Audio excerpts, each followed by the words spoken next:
弟兄姊妹平安，今天是2026年的5月23号。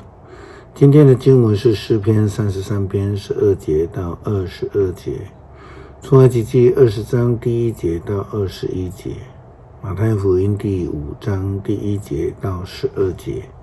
今天要跟大家分享的主题是蒙福之道。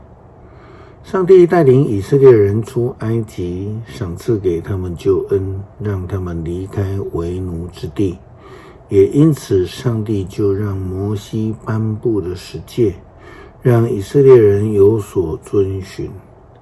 其实诫命的重点在于让以色列人能够脱离以前在埃及生活的恶习，让他们能够成为蒙福之人。因为不遵守上帝诫命的人，就无法照上帝的赐福与上帝立约，就是要领受上帝的诫命，并且要遵守。出埃及记20章第1节到21节记载了十诫的颁布。上帝做了以下的指示：我是上主你的上帝，我曾经领你从那个被奴役之地出来。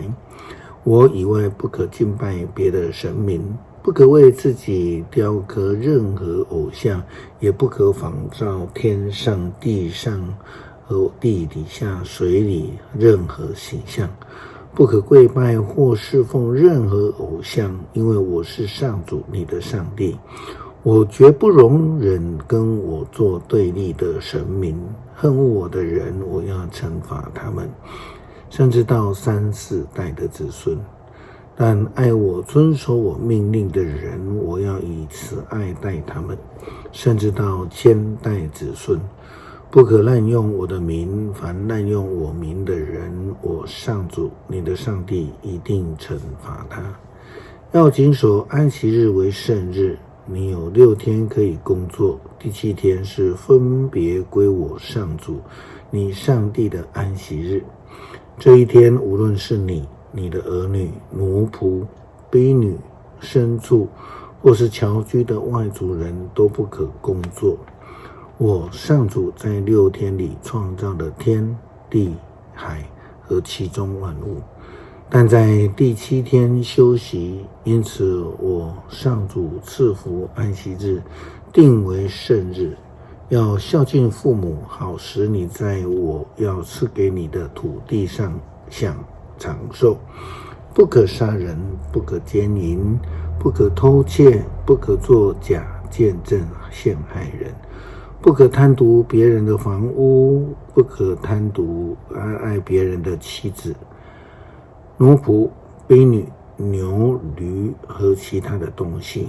人民听见了雷轰和号角的声音，看见闪电和山上冒出的烟，都非常的害怕，远远的站着。他们对摩西说：请你向我们说话，我们必定聆听。若是上帝向我们说话，恐怕我们会死。摩西回答他们：不要害怕，上帝出现是要考验你们，使你们时时敬畏他，不致犯罪。可是人民仍然远远地站着，只有摩西向前靠近上帝所在的密云。相同的，耶稣基督也教导跟随者要领受诫命，并且要遵行诫命，因为这是上帝的旨意，也是跟随者蒙福之道。耶稣基督这样论到蒙福，在马太福音第5章第1节到12节。耶稣看见一大群人，就上山坐了下来，他的门徒环绕他左右，他开始教导他们，承认自己灵性贫乏的人多么有福啊！他们是天国的子民。为罪恶悲伤的人多么有福啊！上帝要安慰他们。谦和的人多么有福啊！他们要承受上帝所应许的产业。渴望实行上帝旨意的人多么有福啊！上帝要充分的满足他们，以仁慈待人的人有多么有福啊！上帝也要以仁慈待他们。心地纯洁的人多么有福啊！他们要看见上帝。促进和平的人多么有福啊！上帝要称他们为儿女。为了实行上帝的旨意而受迫害的人多么有福啊！他们是天国的子民。当别人因为你们跟从我而侮辱你们、迫害你们、说各样坏话毁谤你们，你们多么有福啊！要欢喜快乐，因为天上将有丰富的奖赏为你们保存着。从前的先知也这样受过人的迫害。诗篇33篇12节到22节，尊上主为上帝的国家多么有福啊！他拣选来归属自己的人民多么有福啊！